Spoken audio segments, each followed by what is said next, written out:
आपल्या परिसरातील ताज्या घडामोडी व अपडेट पाहण्यासाठी MJ न्यूजला सबस्क्राइब करा आणि बाजूला असलेले बेल आयकॉनवर प्रेस करा।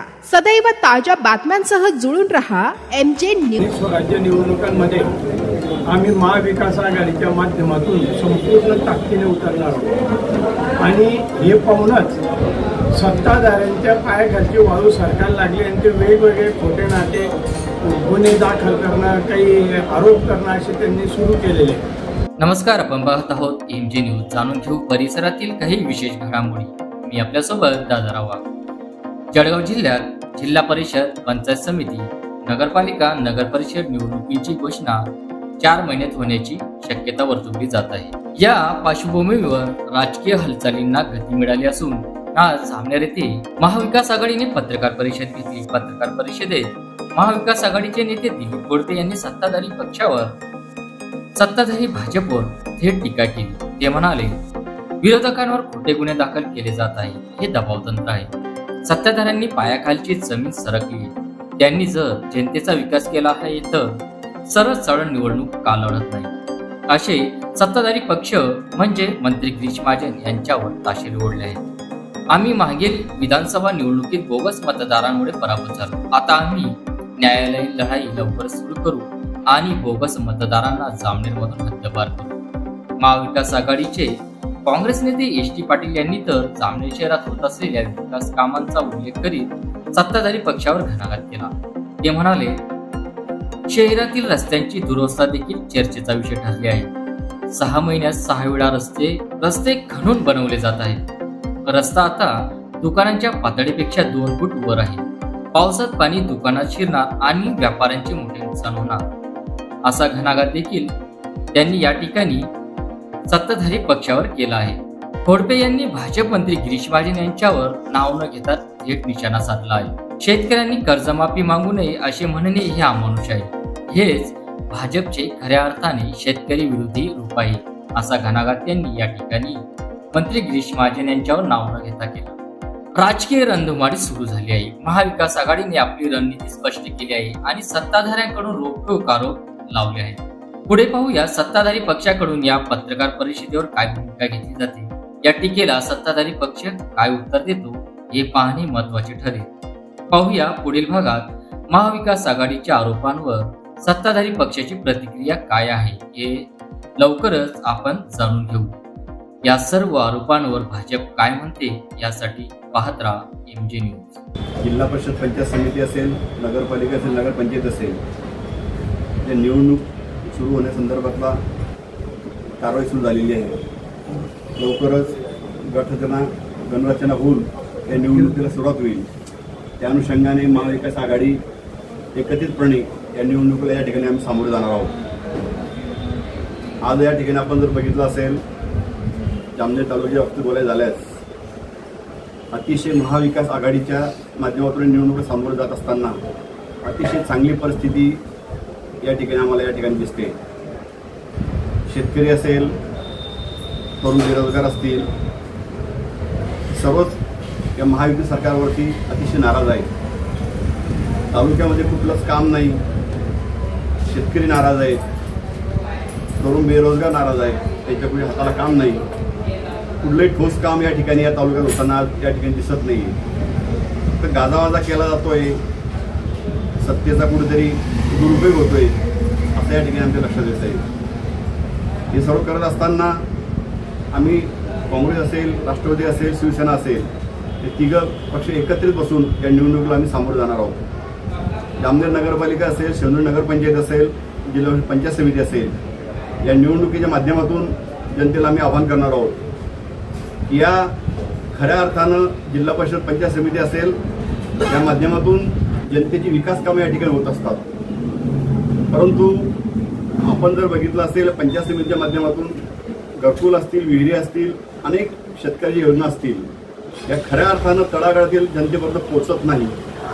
कुठेतरी वशिलाबाजी केली जाते, कुठेतरी पैशाचं देवाणघेवाण केली जाते आणि खरा जो शेतकरी असेल, जो गरजू असतो, त्या गरजू माणसाला या ठिकाणी लाभ मिळत नाही। म्हणून एक अनाठाई कारभार या ठिकाणी चाललेला प्रशासक राज आहेत। या प्रशासक राजावरती कुठेतरी सत्ताधारीचा अंकुश ठेवून हे काम करत असतात। म्हणून या महाविकास आघाडीच्या माध्यमातून जनतेची कामं करण्यासाठी या ठिकाणी आम्ही जाणार आहोत. आपण दुसरा मुद्दा जो असा आहे की जामनेर नगरपालिकेची निवडणूक या ठिकाणी होणार आहे. या नगरपालिकेच्या निवडणुकीच्या माध्यमातून आमचे माजी नगराध्यक्ष पारसभाऊ ललवाणी, काँग्रेसचे आमचे माजी तालुक्याचे शंकरभाऊ राजपूत आहे. जामनेर शहरामध्ये त्यांचं चांगल्या पद्धतीनं काम आहे, परंतु काही कारण नसताना आत्ताच 8 दिवसापूर्वी त्यांच्यावरती खोटे नाटे गुन्हे दाखल करण्याचा प्रकार या ठिकाणी सत्ताधाऱ्यांच्या माध्यमातून सुरू आहे. मागची जुन्या कुठल्या तरी केसचा आधार घेऊन सण एखाद्या महिलेला प्रोत्साहित करायचं, तिला गुन्हा दाखल करायला लावायचा. केंद्रामध्ये भारतीय जनता पार्टी सत्ता आहे, महाराष्ट्रात भारतीय जनता पार्टी सत्ता आहे. जामनेरमध्ये एवढं मोठं तुम्ही स्वतःला समजतात की आमचं खूप मोठं काम आहे. एवढं काम आहे ते विरोधकाला आमने साल होऊ दे ना, निवडणुकीला सामोरे जायला पाहिजे. उगाचच समोरच्या विरोधकांना कुठेतरी डॉमिनेट करायचं, त्यांच्यावरती खोटे गुन्हे दाखल करायचे आणि तुमची एकादशी दाखवायची. याला आम्ही या ठिकाणी बळी पडणार नाहो. तुम्ही कितीही काही केलं तरी जनता या ठिकाणी कंटाळलेली आहे. आपण जर जामनेर शहराच्या बाबतीत बोलायचं झाल्यास जामनेर शहरामध्ये काय परिस्थिती आहे, अतिक्रमणधारकांना अतिशय मोठ्या प्रमाणात त्रास दिला जात होता. आता निवडणुका डोळ्यासमोर ठेवून आता अतिक्रमणधारकांना कुठला त्रास नाही. म्हणजे असं काय झालं, आतापर्यंत तुम्ही त्यांचे लोटगड्या हटवल्या, त्यांचे काटे जप्त केले, त्यांना अनेक प्रकार त्रास दिला. आता समोर निवडणुका बोलून सर्व व्यवस्थित चाललेलं आहे. आमचं तेच म्हणणं होतं की त्या अतिक्रमणधारकांना तुम्ही चांगली पर्यायी व्यवस्थेचं कायमस्वरूपी जागा द्या. त्यांच्या पोटापाण्याचा प्रश्न आहे, परंतु तुम्ही निवडणूक डोळ्यासमोर ठेवून फक्त तुम्ही राजकारण करत असाल तर जनता एवढी दूधखोडी नाही. जनतेला कळून चुकलेलं आहे. तुम्हाला एवढा विरोधकांचा एवढा भाव वाटलेला आहे का? जामनेर शहरामध्ये तुमचं एवढं काम आहे, मग तुम्ही या ठिकाणी आमच्या नेते लोकांना जुन्या केसेस दाखल करून सण त्यांना डॉमिनेट करायचा प्रकार चाललेला आहे, त्यांना जेलमध्ये टाकण्याचा प्रकार चाललेला आहे. तुमचा स्वतःवरती विश्वास नाही, तुमच्या पायाखालची ओढ सरकलेली आहे. तुम्हाला कळून चुकलेली की जनता आपल्याला कंटाळलेली आहे. विधानसभेच्या निवडणुकीत तुम्हाला तुमची जागा दिसलेली आहे. विधानसभेच्या निवडणुकीत काय झालं, तुम्ही अतिशय बोगस मतदान केलेलं आहे. खेड्यावरचे मतदान जामनेर शहरामध्ये मोठ्या प्रमाणात दाखल आहे. त्यांनी खेड्यावर सुद्धा मतदान केलं, जामनेर शहरात सुद्धा मतदान केलं. म्हणजे बोगस मताच्या भरोश्यावर तुमची निवडणूक झालेली आहे. तुम्ही निवडून आलेले आहात असं आमचं स्पष्ट मत आहे. म्हणून तुम्हाला कळून चुकलेलं की जनता या ठिकाणी तुमच्या सोबत नाहीये, म्हणून विरोधकाला डॉमिनेट करण्याचा प्रकार चाललेला आहे असं या ठिकाणी आम्हाला सांगायचं आहे. पारसभाऊ आणि शंकरभाऊ यांच्यावर जो गुन्हा दाखल झालेला आहे त्या संदर्भामध्ये किशोर पाटलांनी आमची भूमिका मांडलेलीच आहे. वास्तविक पाहता ही दोघं त्या कुठल्याही स्पॉटवर नव्हती. मी माहिती घेतली असता शंकरभाऊ तर वाकीला एक विजय राजपूत हे एक्सपायर झाले, त्याच्या अंत्ययात्रेला सुद्धा हजर होते. आणि अशा व्यक्तींवर आणि पारसभाऊवर गुन्हा दाखल करणे त्याच्या दबाव तंत्राचा एक प्रकारे वापर आहे. आणि विकास कामाच्या संदर्भात जर म्हटलं तर जामनेर शहरामध्ये आपण पत्रकार बंधू आपण सर्व राहतो. मी सिव्हिल इंजिनियर आहे. डांबरी रस्ता अतिशय चांगला असताना त्याच्यावर काँक्रीटचा रस्ता करण्यात येतोय हे मोठं आश्चर्य आहे. आणि तुम्ही पाहताय की जवळपास नगरपालिकेपासून तर पाचोरा कॉर्नरपर्यंत एखाद्या वेळेत जायला अक्षरशः मी सुद्धा अर्धा पाऊण तास गुरुवारच्या दिवशी त्या ट्रॉफिकमध्ये अटकलो होतो. आणि सिव्हिल इंजिनियरच्या माध्यमातून मी तुम्हाला सांगतो की जामनेर शहरामध्ये जर अशी परिस्थिती उद्भवते आहे तर जे डांबरी रस्ता आहे त्याच्यावरच तुम्हाला एक लेअर मारायचा असतो तर तो लेअर रातोरात मारला जातो. हे न करताना जनतेला कसं वेठीशी धरावं याचा हा फार मोठा नमुना आहे. वास्तविक पाहता 1-2 दिवसामध्ये हा रस्ता डांबरीकरण लेअर मारून होऊ शकला असता, पण तसं यांनी केलेली जनतेला त्यातून फार मोठा त्रास हा होतोय. आणि एक महत्त्वाचा मुद्दा असा मित्र हो, मी मागे रेस केला होता की कांग नदी जी आहे, कांग नदीचं धरण त्याला कॅनॉल नाही आहे. त्याचं दरवर्षी 2 वेळा पाणी सोडलं जातं. आणि 2 वेळा पाणी सोडल्यामुळे फत्तेपूरपासून तर जवळपास सामरोद का टाकरखेड्यापर्यंत या 2 वेळा पाणी सोडल्यामुळे शेतकऱ्यांना दिलासा मिळतो. कुठलीही शेतकऱ्यांना पूर्वसूचना नाही. आणि ह्या वर्षी पाणी सोडलं गेल्याने आम्ही त्यासाठी मागणी केली तरी त्यांनी ते जुमानलं नाही. तर काय तर म्हणे आमचे ब्रिज चालू आहे. मग ब्रिज चालू तर जानेवारीपासून हे अधिकारी किंवा ठेकेदारी झोपले होते का? आज समुद्रामध्ये तुम्ही पाहता मित्र, समुद्रामध्ये पाईल पिलर टाकून आणि असं हार्ड फास्टनिंग सिमेंट मिळतं, ते टाकून सुद्धा पिलर उभे केले जातात, त्यावर ब्रिज केले जातात. हे एक आश्चर्य आहे. एक ह्या तालुक्याचे मंत्री आहेत, त्यांच्याकडे इंजिनिअरिंग स्टॉप आहे, त्यांना ह्या गोष्टी खरोखर समजायला पाहिजे की जनतेला मिळतीशी बऱ्याच लोकांची तुम्ही बघा, जर कधी त्या भागामध्ये सावरल्यापासून आणि खेड्यापासून तर ते पत्तीपर्यंत बऱ्याचशा शेतकऱ्याच्या केड्या ह्या पाण्यामुळे ह्या उद्ध्वस्त झालेल्या आहेत. फार मोठं संकट त्यांच्यावर आलेलं आहे. आणि अजूनही जर त्या नदीला पाणी न गेल्यामुळे अजूनही ते पाणी सोडत नाही. हे म्हणजे खरोखर सत्तेचा फार मोठा माज आहे. मी अभियंत्याशी सुद्धा बोललो होतो, कारण ते जे धरण आहे ते 100% भरतं सर, आणि त्याला जर कॅनल नाही तर उपयोग काय पाण्याचा? तो सोडा ना जनतेसाठी. हे होतील नाही ब्रिज, या वर्षी नाही झाले, पुढच्या वर्षी होतील, पण तो सुद्धा एक महत्त्वाचा मुद्दा आहे. आणि हे जे दोघांवर गुन्हे दाखल झाले तर हे त्यांना घाबरवण्याचा हा प्रकार आहे. महाविकास आघाडीला सुद्धा घाबरवण्याचा हा प्रकार आहे. तर आम्ही महाविकास आघाडी म्हणून त्यांच्या पाठीशी आहे. आणि न्यायालयामध्ये दूध का दूध और पाणी का पाणी हे होणारच आहे. त्यानंतर कोर्टी सर बोलतील.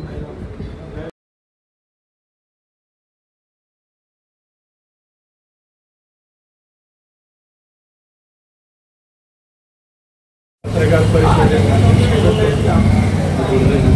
आजचा खरा विषय म्हणजे येणाऱ्या स्थानिक स्वराज्य निवडणुकांमध्ये आम्ही महाविकास आघाडीच्या माध्यमातून संपूर्ण ताकदीने उतरणार आहोत. आणि हे पाहूनच सत्ताधाऱ्यांच्या पायाखालची वाळू सरकार लागली आणि ते वेगवेगळे खोटे नाटे गुन्हे दाखल करणं, काही आरोप करणं असे त्यांनी सुरू केलेले. पण तत्पूर्वी मी एक निश्चित सांगतो, आत्ता जो साहेबांनी विषय सांगितला काँक्रिटीकरणाचा आपल्या शहरामधला, ते काँक्रिटीकरण जर कधी पाहिलं तर काँक्रिटीकरण व्हायलाच पाहिजे, विकास कामं व्हायलाच पाहिजे माझं म्हणणं नाही, परंतु त्याच्यामध्ये काहीतरी नियोजन पाहिजे. 1.5-2 महिन्यांपासून कॉलन्यांमध्ये रस्ते खोदून पडलेले काँक्रिटीकरणासाठी, ते रस्ते होत नाही. तिथून लोकांना वापरायचं कसं पावसाळा झाल्यावर हा मोठा गंभीर प्रश्न पडणार आहे. ते कामं सोडले आणि चांगले रस्ते फोडून हे काँक्रिटीकरण सुरू केलेले. बरं, काँक्रिटीकरण करता परंतु ते योग्य पद्धतीने व्हायला पाहिजे. तुम्ही जर पाहिलं तर काँक्रिटीकरण अतिशय उंच होतं आहे आणि दुकानं खाली होत आहे. मग दुकानांमध्ये ते सगळं पाणी जाणार नाही का? याचं काही नियोजन नको का? तिथे तुमच्या दुकानाने होणे, दुकानदारांना वेठीत धरायचं आणि त्यांनी दुकानं सोडावं असं जे तुमचा प्लॅन आहे. तर हे जे या सगळ्या गोष्टी नियोजनानेच व्हायला पाहिजे असं माझं तरी मत आहे. आणि ते होत नाही. आणि हे फक्त आणि फक्त त्यांच्या बगल बच्चांचं भलं कसं होईल याच्यासाठी ते सगळे प्रकार चालू आहेत. राहिला दुसरा विषय की या निवडणुकीमध्ये आपण पाहिलं, निवडणूक पार पडली, विजय झाला, परंतु त्यांना विजयसुद्धा पचवता येत नाही. आम्ही तर हार पचवून अंग झटकून परत लढायला तयार झालेलो आहे, परंतु त्यांना विजयी पचवता येत नाही. आणि त्याच्यासाठी ते महाविकास आघाडीच्या एकेका नेत्या कार्यकर्त्याला कसं अटकवता येईल याच्यासाठी वेगवेगळे प्लॅन खेळत आहेत. आत्ता जसं साहेब आणि किशोरप्पा बोलले तसे आमचे महाविकास आघाडीचे 2 प्रमुख नेते शंकरप्पा पहलवान आणि पारस शेठ ललवाणी या दोघांवर खोटे नाटे गुन्हे दाखल करायला लावून त्यांच्यावर तपासाचा ससेमेरा लावून दिलेला आहे. तर या सगळ्या गोष्टी जर पाहिल्या तर ह्या मनाला न पटणार आहे. आणि म्हणूनच ह्या सगळ्या गोष्टींचा जनतेच्या मनामध्ये खतखत आहे. ती खतखत या निवडणुकीमध्ये तुम्हाला दिसणारच आहे. आणि तसंच जर पाहिलं फेरीवाल्यांचा प्रश्न म्हणजे पहिल्यापासून आम्हाला सवय आहे जखम पायाला आणि पट्टी कपाळाला, ती तसंच दाखवण्याची पद्धत आहे. आता निवडणूक आल्या म्हणून त्यांना काही त्रास नाही, परंतु हे तात्पुरतं करण्यापेक्षा त्यांना काहीतरी कायमस्वरूपी असा तोडगा काढून द्यायला पाहिजे की जेणेकरून त्यांचं पोट त्याच्यावरच भरतं आहे. तर ते न करता फक्त तात्पुरती काहीतरी मलमपट्टी केली जाते. या अशा सगळ्या गोष्टींचा आम्ही निषेधच करतो. आणि त्यांना वाटत असेल की आपण एकेकाला खिंडीत गाठू आणि त्यांना त्रास देऊ, तर त्यांनी तसं समजू नये. महाविकास आघाडी त्यांच्या पाठीशी ठामपणे उभं राहील. त्यांच्याच नाही, कोणता का कार्यकर्त्यावर अन्याय हो, त्या कार्यकर्त्यांना आम्ही पाठिंबा देणार आहे आणि त्यांच्या पाठीशी पूर्ण ताकद उभी करणार आहे आणि सध्याचं इतकं पेव फुटलेले सत्तेचा पुरेपूर वापर करून की त्या आमचं निवडणुकीत काम केलं नाही का तुम्हाला आम्ही कामसुद्धा करू देणार नाही, नोकरीसुद्धा करू देणार नाही. याचं उदाहरण तुम्ही महिना 2 महिन्यापूर्वी पाहिलं तर चिंचखेड्याचे काही 5-6 मुलं हे कॉन्ट्रॅक्ट बेसिसवर MSCB मध्ये कामाला होते. त्यांना कामावून काढण्यासाठी त्यांनी जंग पछाडलं आणि काहींना काढलं, काहींना दुसरीकडे बदली करून दिली. तर जर कधी यांना करायचंच आहे तर कोणाच्या पोटावर मारण्यापेक्षा पोटाला कसं लावता येईल याच्यासाठी प्रयत्न करायला पाहिजे. तो प्रयत्न होत नाही आणि फक्त काहीतरी नौटंकी केली जाते. नौटंकी तर आपण खूपच पाहिलेलं आहे. आता निवडणुकीमध्ये अनेक आश्वासनं दिलेले होते. शेतकऱ्यांची कर्जमाफी असेल, लाडकी बहीण असेल, सगळ्याच दिले होते. किती आश्वासनं पूर्ण झालेत आपण पाहिले. आता तर म्हणतं की शेतकरी कर्जमाफी हा काही फार महत्त्वाचा मुद्दा नाही. महत्त्वाचा मुद्दा नाही तो कोणता महत्त्वाचा मुद्दा हेच मला कळत नाही. आणि या सगळ्यांचा उहापोह करण्यासाठी आणि या सगळ्या प्रश्नांना वाचा फोडण्यासाठी या येणाऱ्या आगामी स्थानिक स्वराज्य निवडणुकांमध्ये आम्ही महाविकास आघाडीच्या माध्यमातून समर्थपणे निवडणुका लढवणार आहे. एवढंच नाही, जे नेते आलेले ते नेते सुद्धा म्हणजे सत्ताधाऱ्यांचे नेते कार्यकर्ते हे सुद्धा वेगवेगळ्या पद्धतीने कार्यकर्त्यांना त्रास देत असतात. म्हणजे आमचे मोठ्या मोठ्या गावांमधले आमचे शेंदुर्णी सारखे असतील, जामनेर सारखे असतील, भाऊ दादा शेठ काका जे असतील नसतील ते आपल्याकडे असलेल्या संस्थेचा पुरेपूर वापर करताय, प्रशासनाला वेठीस धरताय आणि कर्मचाऱ्यांना सुद्धा त्रास देत आहे. ते कर्मचारी विचारात पडतात की आम्ही आजपर्यंत तुमच्यासाठी कुस्त्या खेळत गेलो आणि आता तुम्ही पक्षांतर केलं म्हणजे आम्ही करायलाच पाहिजे का. त्यांनी केलं नाही म्हणून त्यांनाही त्रास दिला जातो. असे अनेक उदाहरणं घडत आहेत. तर माझं मत राहतं की तुम्ही अशा विघातक गोष्टी करण्यापेक्षा विधायक गोष्टी करा आणि मगच मैदानात या. आणि अशा ह्या गोष्टींना आम्ही बळी पडणार नाही हे परत एकदा सांगतो आणि पूर्ण सर्वार्थाने आम्ही या निवडणुका लढवणार आहोत.